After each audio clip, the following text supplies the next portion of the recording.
मैं मां हूं, धरती मां। भक्ति मार्ग सरल नहीं होता। ईश्वर में विश्वास रखना देखने और कहने में साधारण बात लगती है, पर जैसे ही कोई अपने इस विश्वास की घोषणा करता है, उसकी परीक्षा आरंभ हो जाती है और तभी इसका निर्णय होता है कि यह विश्वास केवल दिखावा है अथवा इसमें कुछ तथ्य भी है। यह उसी समय सिद्ध होता है जब ईश्वर पर विश्वास रखने वाला विपदाओं और यातनाओं में भी अडिग रहता है। प्रहलाद को भी यह सिद्ध करना पड़ रहा है कि उसका विश्वास उसके जीवन का दूसरा नाम है, और यह सिद्ध करने के लिए वो विष, अग्नि और जल की परीक्षाओं में सफल हो चुका है। पर मुझे पता है कि उसे इतिहास बनाना है, और इतिहास बनाने और इतिहास बनने के लिए जो कुछ उसने किया वही पर्याप्त नहीं है। नियति अभी उसे कुछ और तपाना चाहती है। हे सागर देव, एक मां की पुकार सुन लीजिए।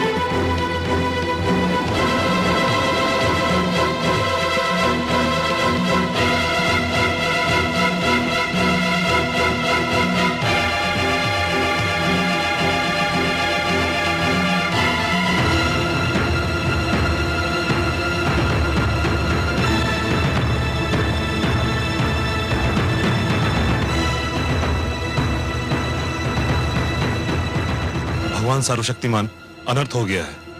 क्या हुआ? महारानी कायाधु राजभवन छोड़कर चली गई हैं। क्या? राजभवन छोड़कर चली गई? कहां चली गई? पुत्र वियोग में व्याकुल होकर वो सागर की ओर गई हैं, जहां कामरूप नरेश ने राजकुमार को डुबो दिया था। महाराज, महारानी कहीं जल समाधि ना ले लें। ये माता और पुत्र मिलकर मुझे पागल कर देंगे, पागल कर देंगे दोनों मिलकर। जाओ, रोको उन्हें।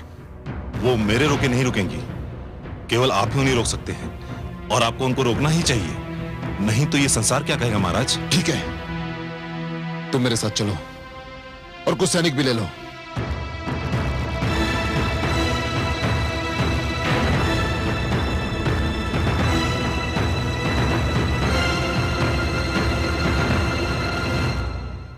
देवी, यह बालक तो जागने का नाम ही नहीं लेता। कब से सो रहा है, भला कब तक सोता रहेगा ये? बालपन की नींद है स्वामी, सो लेने दीजिए। आयु बढ़ती है, जीवन की चिंताएं और समस्याएं घेर लेती हैं, तब ऐसी नींद बहुत याद आती है। लोग तो तरस जाते हैं ऐसी नींद के लिए। आप सत्य कहती हैं देवी, पर बहुत सो चुका ये। अब इसे जागना होगा। कम से कम जाग कर ये तो देखे कि इसके ननिहाल में इसका आदर सत्कार कैसा हुआ। मुझे खेद है पिताश्री। प्रणाम पिताश्री, प्रणाम माते। पिताश्री, मुझे खेद है कि आप अपने नाती का और अधिक आदर सत्कार नहीं कर पाएंगे। क्यों पुत्री? क्योंकि इसकी माता इसके वियोग में तड़प रही है। पुत्र प्रहलाद को उसके पास लौटने में और अधिक विलंब हुआ तो वो अपने प्राण त्याग देगी।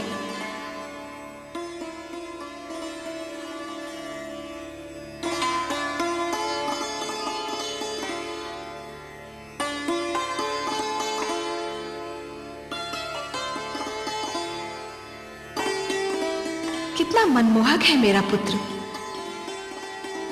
इसके मुख से तो मेरी दृष्टि हटती ही नहीं। तुमने इसके सिर पे हाथ क्या फेर दिया पुत्री? इसके माथे पर समस्त सृष्टि का तेज निखर आया है। मानो प्रकाश का मुकुट पहन लिया हो। सुनो पुत्री, तुम स्वयं जाके इस बालक को इसकी माता को सौंप दो। नहीं पिताश्री, पुत्र प्रहलाद को आपकी गोद में फेंका गया था। कयाधु भी इसे आप ही से मांग रही है। दुख से बिलखती इसकी माता को आप अपने हाथों से लौटाएंगे तो उसके हर्ष की कोई सीमा नहीं रहेगी। आप ही इसे ले जाइए। तुम कहती हो पुत्री, तो मैं ही इस बालक को इसकी माता को सौंप दूंगा।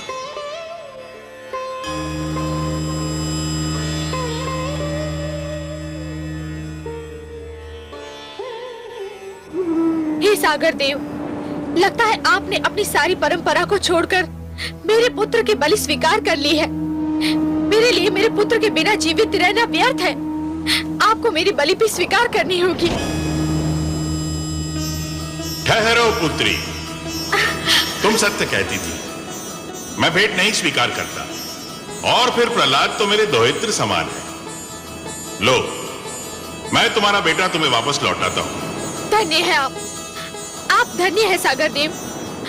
आपने मुझे मेरा पुत्र लौटाकर एक ममता की मारी माँ पर बड़ा उपकार किया है।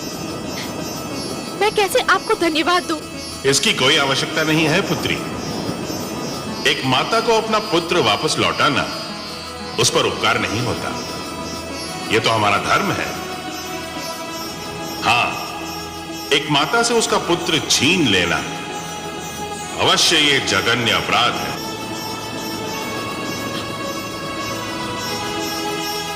मेरा पुत्र,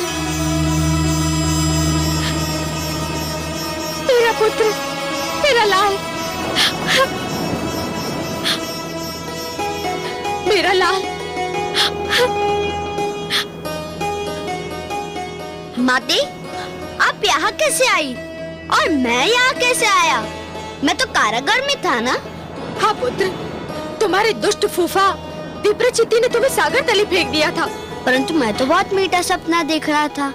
मैंने स्वप्न में अपने एक नानाश्री को भी देखा। मैं उनके गोद में था। मैंने माता महादेवी लक्ष्मी को भी अपने पास देखा। कितनी अच्छी थी वो। उनके गोद में जाकर मुझे यूं लगा जैसे मैं स्वर्ग में आ गया हूँ। मेरा पुत्र,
महारानी। नहीं। प्रणाम पिताश्री। दुष्ट, तुझसे पर्वत की ऊंचाई हार सकती है, अग्नि का ताप हार सकता है, समुद्र की गहराई हार सकती है, किंतु मैं तुझसे हार नहीं मानूंगा, कदापि नहीं मानूंगा।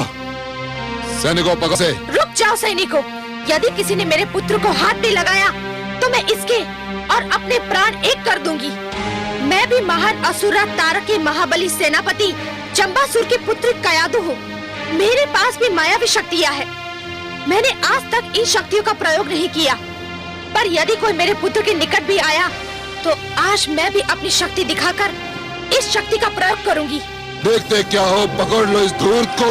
सावधान, आगे मत बढ़िए दैतेंद्र, आगे मत बढ़िए। रानी, हट जाइए मेरे मार्ग से। रुक जाओ नहीं, स्वामी, दैतेंद्र, नहीं। रुक जाओ। प्रणाम गुरुदेव। गुरुदेव, आपने बहुत देर कर दी। आप होते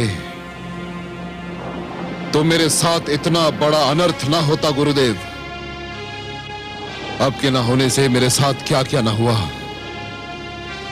मेरा पुत्र मेरा सबसे बड़ा बैरी बन गया, मेरा उत्तराधिकारी मेरा महानतम विरोधी बन गया गुरुदेव। मैं जानता हूं दैत्येंद्र, मैं सब जानता हूं। तुम चिंता मत करो, अब मैं लौट आया हूं, सब ठीक हो जाएगा।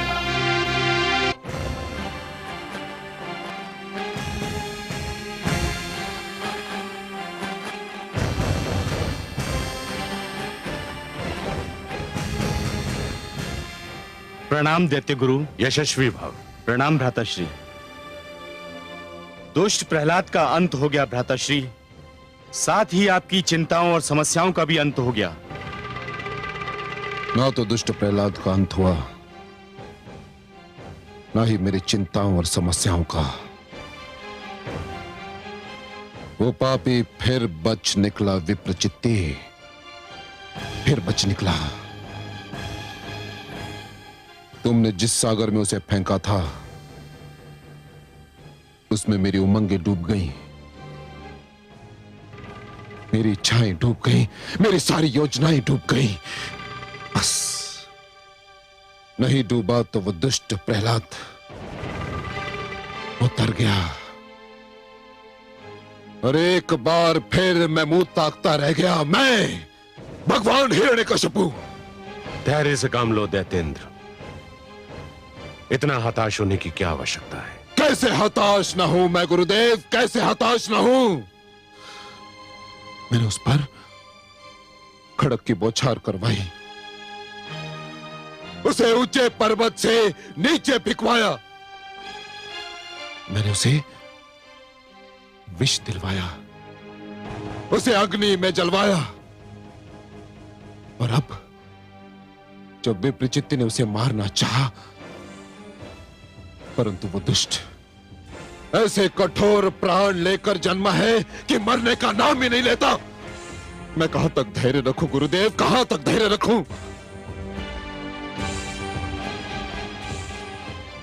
यह सब इसलिए हुआ था कि मैं यहां नहीं था। संभवतः मैंने तब पर जाकर भूल की थी, परंतु अब मैं लौट आया हूं। अब प्रहलाद को मेरे हाथों में सौंप दो, मैं उसे संभाल लूंगा। मैं तो समझा था तुम दोनों मेरे योग्य शिष्य सिद्ध होगे, मेरी अनुपस्थिति में गुरुकुल को संभाल लोगे, परंतु तुम दोनों सर्वथा अयोग्य निकले। सब अनर्थ हो गया। हम क्या करते पिताश्री? राजकुमार प्रहलाद। प्रश्न प्रहलाद का नहीं है, प्रश्न है गुरुकुल के शेष विद्यार्थियों का। प्रहलाद तो राजकुमार है, परंतु तुम तो साधारण शिष्यों को भी नियंत्रण में नहीं रख सके। राजकुमार प्रहलाद ने विद्रोह की ऐसी ज्वाला फैलाई कि हम विवश हो गए। धिक्कार है तुम पर। मैंने तुम्हें कृत्या क्रिया किस दिन के लिए सिखाई थी? तुम्हें कृत्या का प्रयोग करना चाहिए था। कृत्या अगर प्रकट हो गई तो राजकुमार को मार डालेगी पिताश्री। और यदि प्रहलाद जीवित रह गया तो समस्त असुर लोक मारा जाएगा। जाओ प्रहलाद को गुरुकुल में आने का संदेश दो। किंतु गुरुदेव, इतना सब घट जाने के उपरांत क्या महारानी कयाधु अपने पुत्र को हमारे साथ आने भी देंगी? मैं महारानी कयाधु को अच्छी तरह से जानता हूं। वो पुत्र की शिक्षा के नाम पर कोई भी बलिदान कर सकती है। जाओ उनसे कहो कि मैंने प्रहलाद को गुरुकुल में शिक्षा के लिए बुलाया है। जो आज्ञा गुरुदेव।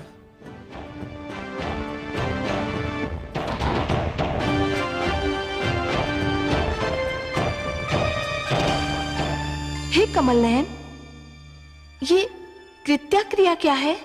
कृत्या? कृत्या एक तांत्रिक क्रिया है महादेवी, दुष्क्रिया कहिए। क्या होता है इस क्रिया में? इस क्रिया में तंत्र विद्या की सहायता से एक राक्षसी को जन्म दिया जाता है। और वो राक्षसी उस व्यक्ति को मार देती है जिसे मारने के लिए उसे जन्म दिया गया हो। हाय मेरा पुत्र, हे कमल नयन, कोई सीमा भी है इन दुष्टों के अत्याचार की? हर जतन तो करके देख लिया इन दुष्टों ने मेरे पुत्र को मारने का, इनके मन को शांति नहीं मिली। महादेवी, जिस प्रकार नरक में चाहे जितने पापी डाल दीजिए पर नरक का पेट नहीं भरता, उसी प्रकार दुष्ट जन चाहे जितने दुष्कर्म कर लें उनका भी मन नहीं भरता। परंतु हे सर्वेश्वर, क्या इस कृत्या क्रिया का कोई तोड़ नहीं है? है महादेवी, अवश्य है। कृत्या क्रिया का तोड़ स्वयं उसी क्रिया में निहित है। अर्थात?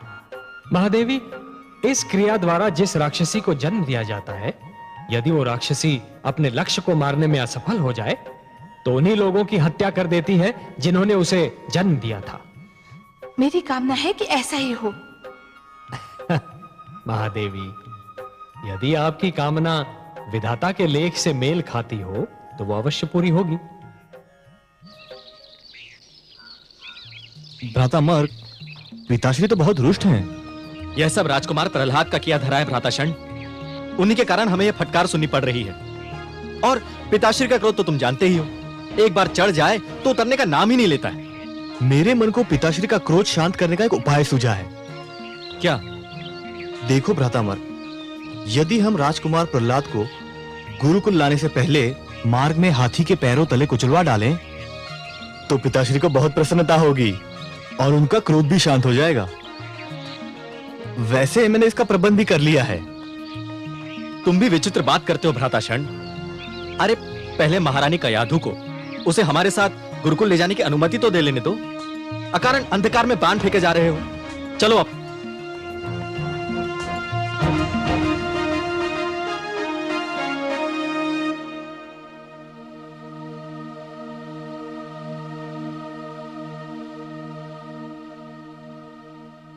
महारानी की जय हो। असुरों के गुरुकुल से गुरुजन शंड और अमरक आपसे मिलने आए हैं। शंड और अमरक? अब वे यहाँ किस लिए आए हैं? वे कहते हैं कि उनका आपसे मिलना आवश्यक है।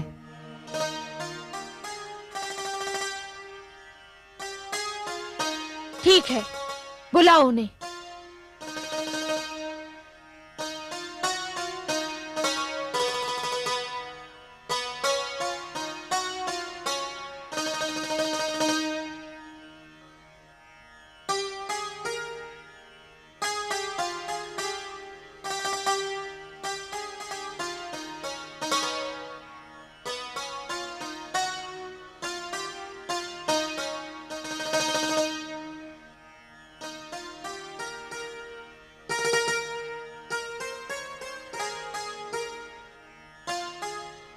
प्रणाम महारानी।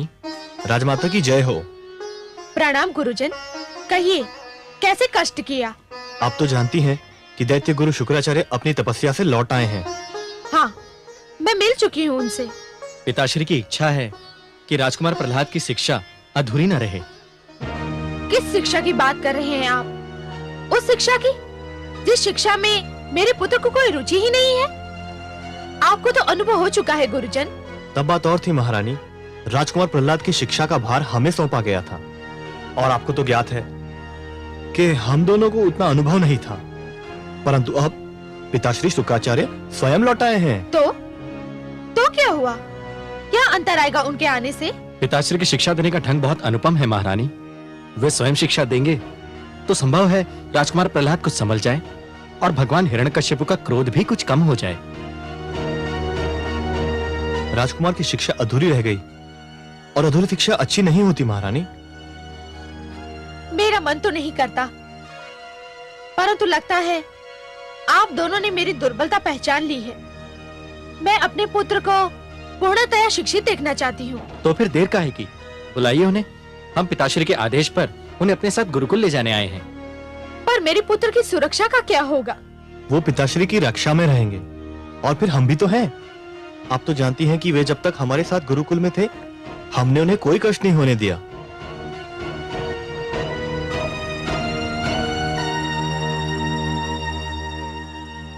पुत्र प्रहलाद,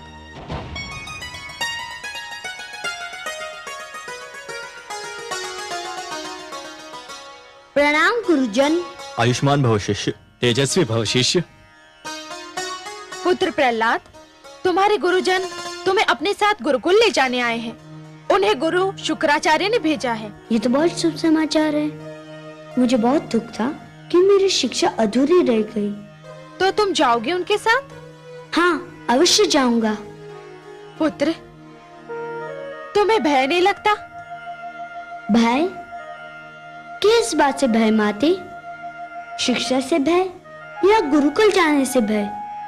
जो शिक्षा और गुरुकुल से डरते हैं वे जीवन में कुछ नहीं कर पाते। परंतु पुत्र, तुम्हें कुछ हो गया तो? मुझे अब तक कुछ हुआ माते? आप चिंता ना करिए, मुझे कुछ नहीं होगा। मुझे जाने की अनुमति दीजिए।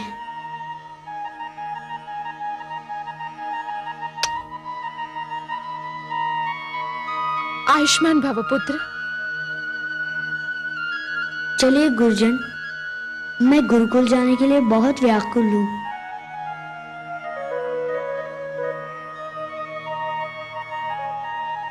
तुम्हारा आशीर्वाद है मेरे साथ। विश्वास करो, मुझे कुछ नहीं होगा। जाओ पुत्र।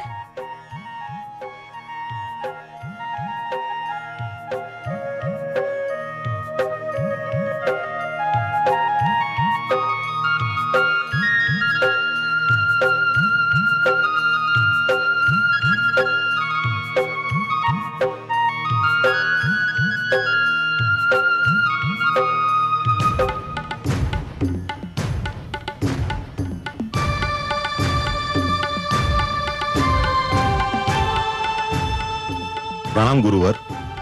क्या समाचार लाए हो सेनापति? शुभ समाचार है दैत्य गुरु। महारानी कयाधु ने राजकुमार प्रहलाद को गुरुकुल जाने की अनुमति दे दी है।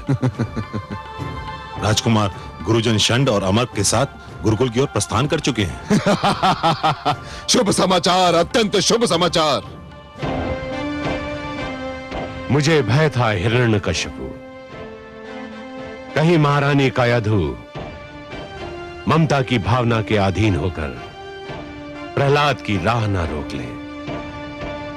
पर दैत्येंद्र, यह तो आपके लिए अत्यंत शुभ समाचार है कि उन्होंने ऐसा नहीं किया। अब आप सब कुछ मेरे ऊपर छोड़ दीजिए। या तो मैं प्रहलाद को सीधी राह पर ले आऊंगा या सदा सदा के लिए आपकी राह से हटा दूंगा। मुझे शीघ्र से शीघ्र गुरुकुल पहुंचना चाहिए। मुझे विश्वास है जहां सब असफल हो गए वहां आप और केवल आप ही सफल हो सकते हैं गुरुदेव। किंतु गुरुदेव, मुझे तभी विश्वास होगा जब मैं उस दुष्ट प्रहलाद की मृत्यु का समाचार आपके मुख से सुनूंगा। मेरे गुरुकुल में जाने की देर है, समाचार आने में देर नहीं लगेगी।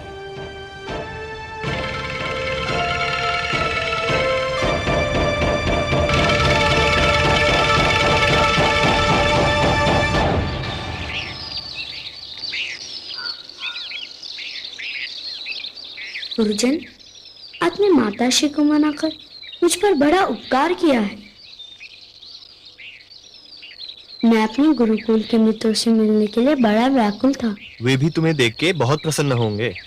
क्या हमें ज्ञात है कि मैं वहां आ रहा हूँ? नहीं नहीं, हमने यह निर्णय लिया था कि अचानक तुम्हें उनके समक्ष ले जाकर उन्हें अचंभे में डाल देंगे। अरे, ये आवाज कैसी? हाँ, शिष्य प्रहलाद, तुम यही ठहरो, हम देख के आते हैं कि ये हाथी कहां से आ रहा है। आओ भ्रातामर। हाँ, यही ठहरना।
देखा आपने कमल नयन, मेरा पुत्र कितना निडर है, हाथियों से भी नहीं डरा, उनके समक्ष डटा रहा, वे ही सिर झुकाकर चले गए। महादेवी, आपके पुत्र का ईश्वर पर इतना अडिग विश्वास है कि उसने मृत्यु से भयभीत होना छोड़ दिया है। वो जानता है कि उसका जीवन और उसकी मृत्यु दोनों ही ईश्वर के हाथों में है, उन हाथियों के भारी भारी पैरों तले नहीं। आपने सत्य कहा कमल नयन, मृत्यु से क्या भयभीत होना, वो तो एक दिन आकर ही रहेगी, किंतु मृत्यु के भय से जीवन का सुख चैन खोना मूर्खता है, और ये भेद मेरे पुत्र ने जान लिया है। यूं भी उसने इतनी यातनाएं झेली हैं कि अब उसके लिए मृत्यु अर्थहीन हो गई है, इसीलिए तो उसने मृत्यु से भयभीत होना छोड़ दिया है। महादेवी, जो मृत्यु से डरते हैं वो जीवन जीने के लिए सिद्धांतहीन समझौते करने लगते हैं, और ऐसा सिद्धांतहीन जीवन मृत्यु से भी बुरा होता है। महादेवी, इतिहास साक्षी है कि जीतते तो वही हैं जो मृत्यु के भय पर विजय पा लेते हैं, और सिद्धांतहीन जीवन जीने वाले तो कायर होते हैं। महादेवी, जैसे ये षंड और अमर्क, मुझे तो इनकी कायरता पर हंसी आ रही है। गुरुशान, गुरु अमर, कहाँ है आप?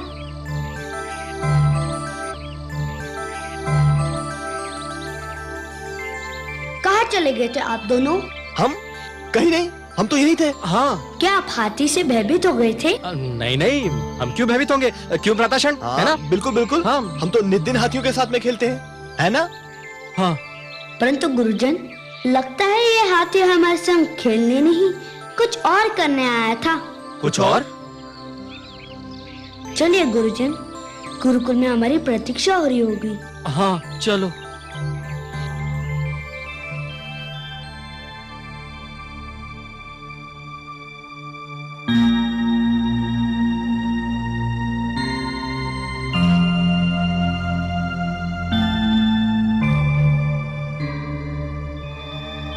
प्रणाम पिताश्री।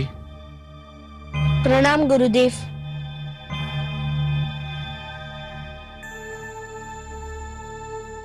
आयुष्मान भव। तुम दोनों बाहर जाओ पुत्र, मुझे शिष्य प्रहलाद से एकांत में बात करनी है।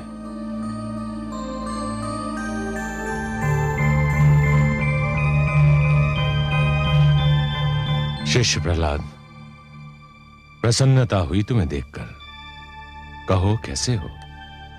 गुरुदेव की कृपा से सकुशल हूँ। अब गुरुदेव के दर्शन से धन्य हो रहा हूँ। जानते हो प्रहलाद, मैंने तुम्हें यहाँ किस लिए बुलाया है? मेरी अधूरी शिक्षा संपूर्ण करने के लिए, और मैं इसे अपना सौभाग्य समझता हूँ कि मुझे आपसे शिक्षा मिलेगी।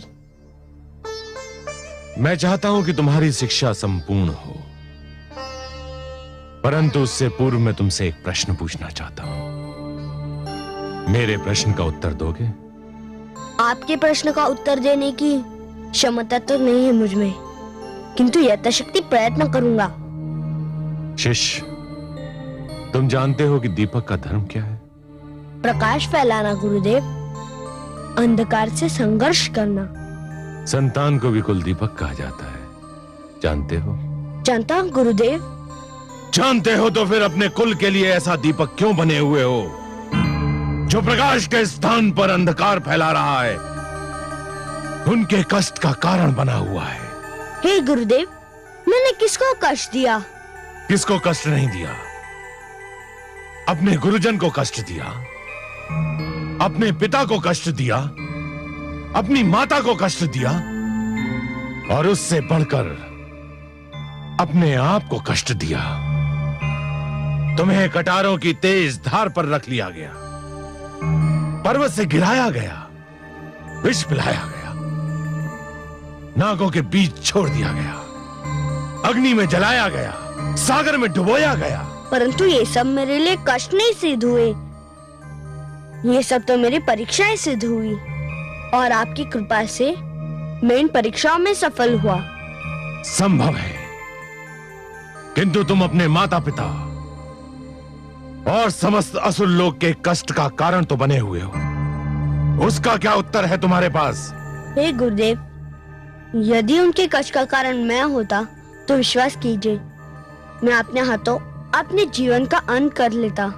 परंतु ये सत्य आप भी जानते हैं और मैं भी जानता हूँ कि उनके कष्ट का कारण मैं नहीं हूँ। तो कौन है उनके कष्ट का कारण? मेरे प्रश्न का उत्तर दो प्रहलाद। मैं नतमस्तक होकर आपसे क्षमा याचना करता हूँ गुरुदेव, परंतु आपने मुझे उत्तर देने का आदेश दे ही दिया है तो मेरा उत्तर भी सुन लीजिए। उनके कष्ट का कारण आप हैं।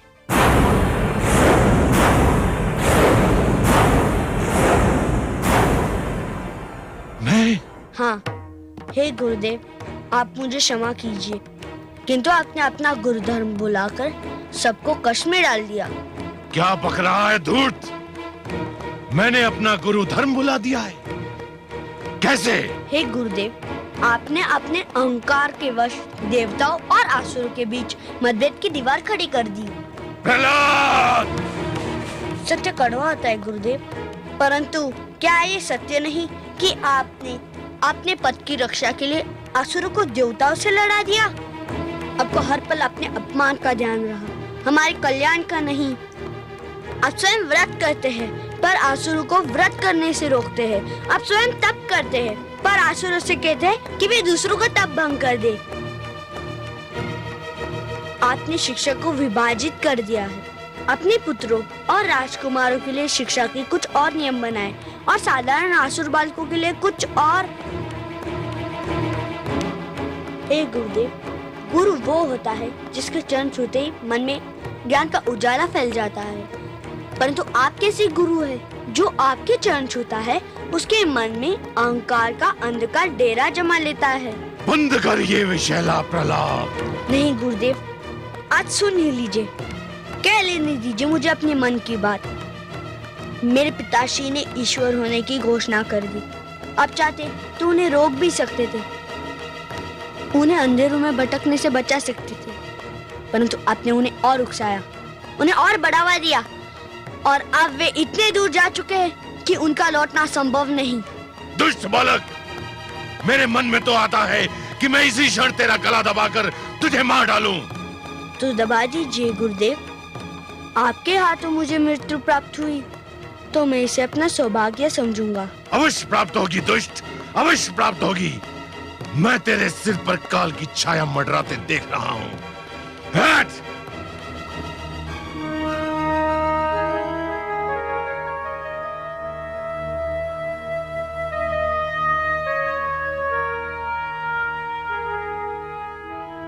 शिष्य भटक जाए तो गुरु उसका मार्गदर्शन करता है, गुरु भटक जाए तो उसका मार्गदर्शन कौन करेगा? आहा, वाह पुत्र, धन्य हो तुम। हे कमल नयन, सुनिए आपने मेरे पुत्र की बात। एक बालक ने जीवन का सारा दर्शन सामने रख दिया। इसी को कहते हैं गागर में सागर समो देना। महादेवी, सब लोग जीवन को विद्या की दृष्टि से देखने का प्रयास करते हैं, परंतु आपका पुत्र जीवन को भक्ति के नेत्रों से देखता है, इसलिए जीवन के सारे रहस्य उसे विदित हैं।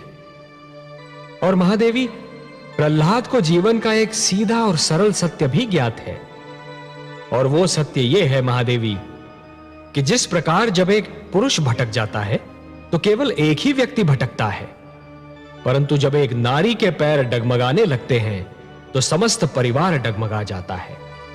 उसी प्रकार जब एक शिष्य भटकता है तो केवल एक ही छात्र भटक जाता है, परंतु जब एक गुरु भटक जाता है महादेवी तो समस्त छात्र समाज भटक जाता है, और जब समाज भटक जाता है महादेवी तो समस्त राष्ट्र का संकट बन जाता है। परंतु हे कमल नयन, इतनी छोटी सी बात दैत्य गुरु शुक्राचार्य की समझ में क्यों नहीं आती? इसके कई कारण हैं महादेवी। हठ, अहंकार, घायल अहम की पीड़ा, और सबसे बढ़कर बुद्धि और विवेक का अंधा विरोध। उन्होंने अपनी सद्बुद्धि को अपने अहंकार के पास रहन रख दिया है। दैत्य गुरु शुक्राचार्य स्वयं भी भटक रहे हैं और हिरण्यकशिपु को भी भटका रहे हैं।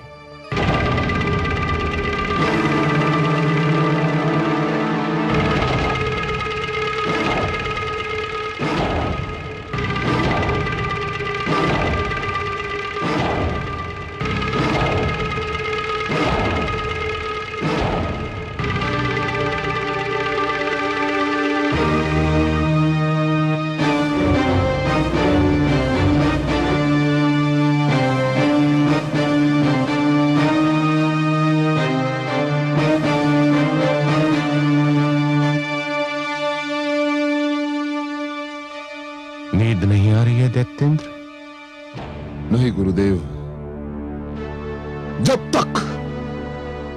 जब तक वो दुष्ट प्रहलाद जीवित है, मेरी आंखों में नींद कहां? वो मुझे हर पल व्याकुल करता रहता है गुरुदेव। तो समझ लो तुम्हारी व्याकुलता का अंत हो गया। चैन की नींद सो जाओ दैत्येंद्र। अब तुम्हारी निद्रा में कोई विघ्न नहीं डालेगा। मैं समझता था मैं प्रहलाद को समझा लूंगा, उसे सीधी राह पर ले आऊंगा, परंतु यह मेरा भ्रम था। जिसने मृत्यु से मैत्री कर ली हो, उसे जीवन का संग नहीं सुहाता। मैं उसका वध करके ही तुम्हारे पास आता, परंतु वो तुम्हारा पुत्र है, तुम्हारा कुलदीपक है, तुम्हारे शरीर का अंग है। इसलिए मैं तुम्हें यह बताने आया हूं कि मैंने उसका वध करने का निर्णय कर लिया है। सुंदर, अति सुंदर गुरुदेव। हां शिष्य, मैं तुमसे यही कहने आया हूं कि तुम्हारा पुत्र भोर का सूर्य नहीं देख पाएगा। जाओ, चैन की नींद सो जाओ। धन्यवाद गुरुदेव, आपको कोटि कोटि धन्यवाद। मुझे तुम पर गर्व है शिष्य कि तुम मसुल लोक के लिए और अपनी प्रजा का धर्म बचाने के लिए अपनी संतान को भी त्याग सकते हो।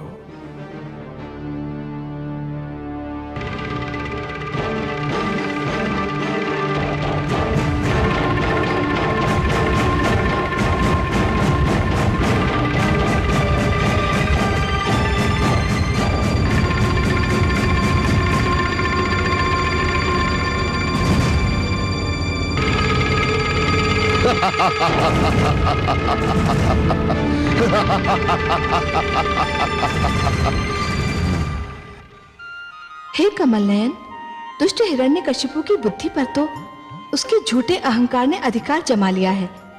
अपने ईश्वर होने के मद में वो कब का भूल चुका है कि वो प्रहलाद का पिता भी है। परंतु दैत्य गुरु शुक्राचार्य को क्या हो गया है? वो तो 2 पुत्रों षंड और अमर्क के पिता भी हैं।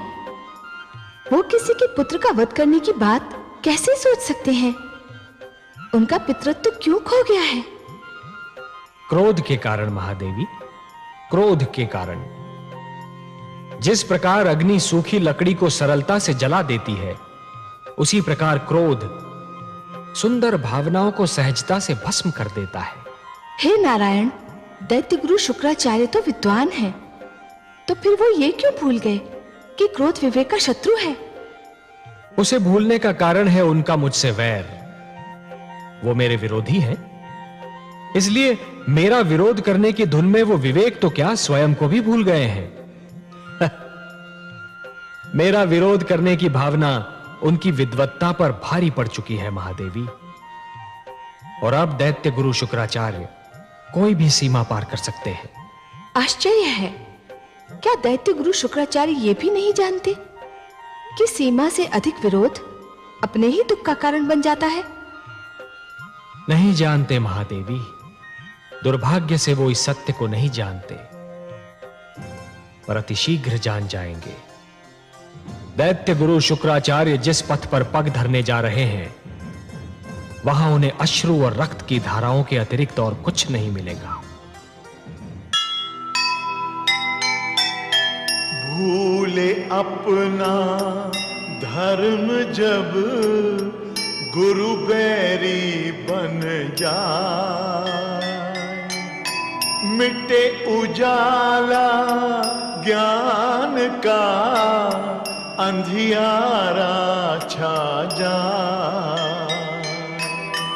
वह विद्या विद्या नहीं, वह है बुद्धि विकार, जो भटकाए राह से दे जो बुरे विचार।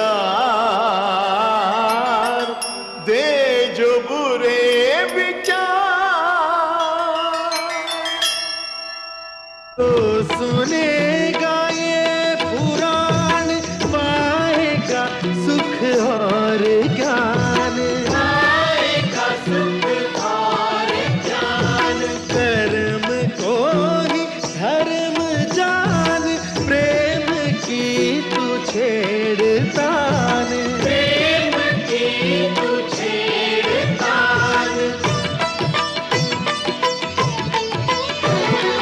बीते युग बता रहे हैं, बीते युग बता रहे हैं, सत्य पथ पे चल सुजान। विष्णु पुराण